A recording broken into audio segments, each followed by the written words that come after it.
à consommer avec modération, c'est Sacha Nokovic, journal L'Équipe et sa chronique Sport Média. Bonjour Sacha. Bonjour Philippe, bonjour à tous. Pour commencer, Sacha, vous voulez nous parler d'une idée qui émerge ces derniers temps pour favoriser le développement du sport féminin. Oui, souvenez-vous, le mois dernier, je vous donnais ici un chiffre éloquent sur le problème de diffusion du sport féminin en France. Et c'est un chiffre pointé du doigt la semaine dernière par la ministre des Sports, Amélie Oudéa-Castéra.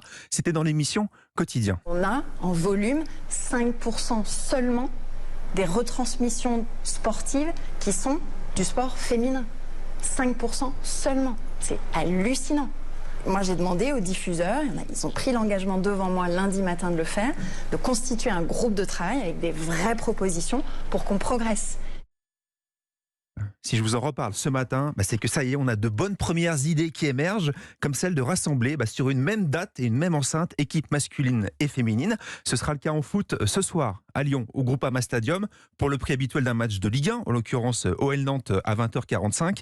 Les spectateurs pourront aussi assister au match féminin de Coupe de France, la demi-finale Lyon-Fleury à 17h30.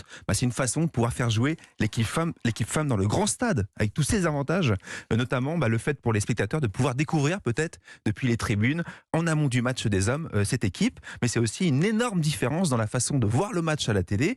Florent Houzeau, le directeur de la rédaction de Beansport, diffuseur de la Coupe de France Femmes, explique pourquoi il pousse pour ce type d'opération. Ce soir, quand on va proposer au Groupama Stadium, en levée de rideau, une demi-finale de Coupe de France, qui est l'affiche des demi-finales entre l'Olympique Lyonnais et Fleury, évidemment qu'en termes de retransmission télé, on se donne toutes les conditions pour proposer une retransmission de qualité. Dans une enceinte, une belle lumière, une belle pelouse, un public qui va permettre aux filles de Lyon et aux filles de Fleury de s'exprimer dans les meilleures conditions, et c'est ça qui va en tout cas optimiser le produit télé. C'est ça qu'il faut développer à l'avenir pour permettre de faire en sorte qu'on augmente le temps de diffusion du sport féminin à la télévision, parce qu'on améliore le produit. Voilà, vous avez compris la formule. Une enceinte, une captation, deux affiches. Reste maintenant à harmoniser les calendriers au mieux entre les hommes et les femmes, tous sports confondus. Et puis on le sait, la meilleure des promotions, ça commence par une bonne diffusion. On est d'accord. C'est vrai que quand on regarde un match de Coupe du Monde de foot féminin, un match de D1 féminine, on n'a pas toujours l'impression de voir le même sport, et c'est vrai que ça peut jouer. On va rester en parlant du foot féminin avec Amandine Henry, qui joue justement ce soir avec Lyon. Elle participera également mercredi à 18h30 à une nouvelle émission de Canal+ Kids. Ça s'appelle Vide ton sac. Ouais, on parlait à l'instant de qualité de diffusion, mais pour générer des vocations chez les jeunes filles, il y a aussi et surtout besoin de modèles, on est d'accord. Et l'ancienne capitaine des Bleus en est une. Et dans Vide ton sac, dont le principe est très simple, on ramène une personnalité dans son école. Amandine Henry raconte son parcours lors de son retour à l'institution Sainte-Odile de Lille. Bienvenue dans ton collège. Ouais. Beaucoup d'émotions.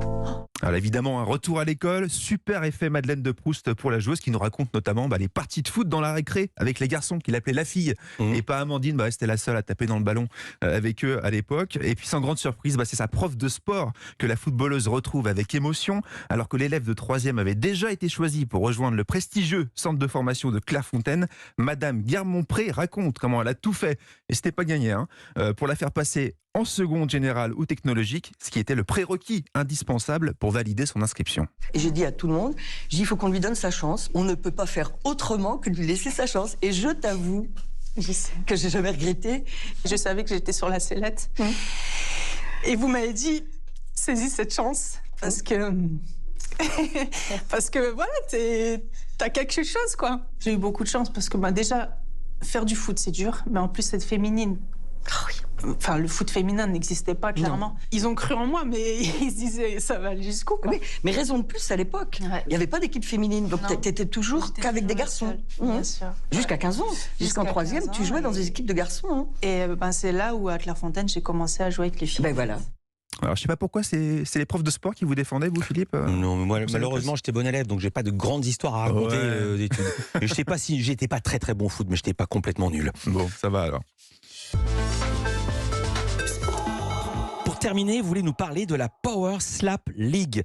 Alors, je connais pas tout à fait ce sport, mais je crois qu'il faut mettre des gros guillemets à sport. Slap, ça veut dire quoi ? Oui, ça veut dire une baffe, une claque, tout simplement. Donc oui, gros guillemets, hein, le principe de cette discipline, hein, je vais l'appeler comme ça, c'est très simple. Je prends un exemple, vous et moi, Philippe, on s'équipe chacun de protège-dents, on se met des petits bouchons dans les oreilles pour protéger les tympans, et à tour de rôle, on se lance une immense baffe dans la figure, on a 30 secondes pour récupérer, et le premier qui est KO a perdu, et puis à défaut, c'est un petit jury qui nous départage au point. Voilà, j'ai vu l'image, et ce qui est complètement dingue, c'est qu'on n'a pas le droit de se protéger de la baffe. On est obligé de l'accepter, de rester stoïque. La subir. Elles sont très violentes, les claques. Ah bah oui, vraiment. Vous voulez un petit exemple ? J'ai un petit son pour vous mettre. J'ai cru que vous alliez mais mettre moi aussi, une claque. je me suis dit, mais ça dérape cette émission. En son, on écoute ça. Petit extrait. Ah oui, ça frappe très claque, fort. hein. Voilà. Bon, ça vous donne une idée de la violence, hein, des claques, et sans pouvoir se défendre, vous avez raison. Et ces concours très intelligents nous viennent de Sibérie à la base, et depuis quelques temps, leurs vidéos cartonnent sur les réseaux sociaux, à tel point que Dana White, qui est le patron de l'UFC, c'est la très puissante ligue d'arts martiaux mixtes de MMA, c'est celle qui réalise les plus fortes audiences, et ce monsieur a lancé depuis janvier cette ligue professionnelle de la BAF, la fameuse Power Slap League. Et ça marche ? En tout cas, la première saison, pas mal. Elle vient de s'achever et elle fait parler. Les meilleures vidéos atteignent quand même 3 millions de vues. Mais cette ligue crée surtout la polémique. On est très loin de la boxe, très loin du noble art ou d'un autre sport de combat. Plusieurs sportifs se sont rebellés. Les commotions cérébrales sont multiples. Les baffeurs, tu m'étonnes. et les baffeurs en plus sont mal payés. L'organisateur Dana White du coup est accusé d'exploiter salement d'anciens sportifs dans le besoin. Et l'ancien rugbyman et boxeur néo-zélandais Sonny Bill Williams a notamment essayé de faire réagir un peu les fans en posant cette simple question: est-ce que vous laisseriez votre enfant pratiquer ce sport ? Pour moi, c'est non.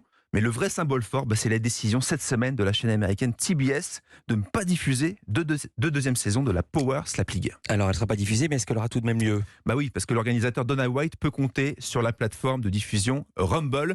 C'est une sorte, je ne sais pas si vous connaissez, c'est une sorte de YouTube plébiscité par l'ultra-droite américaine, notamment Donald Trump, qui héberge aussi des sites de médias russes interdits en Europe comme RT. Ça vous donne un peu une idée de la ligne éditoriale de Rumble. Et quant aux critiques, Dana White s'en moque éperdument. Il a réagi ces derniers jours en une phrase: personne ne vous demande de regarder. Si ça vous dégoûte, regardez The Voice. Alors je sais pas vous, mais moi demain soir j'ai très envie de me brancher sur TF1. Merci Sacha, quelle claque. On vous retrouve vendredi prochain dans Culture Média. Bim.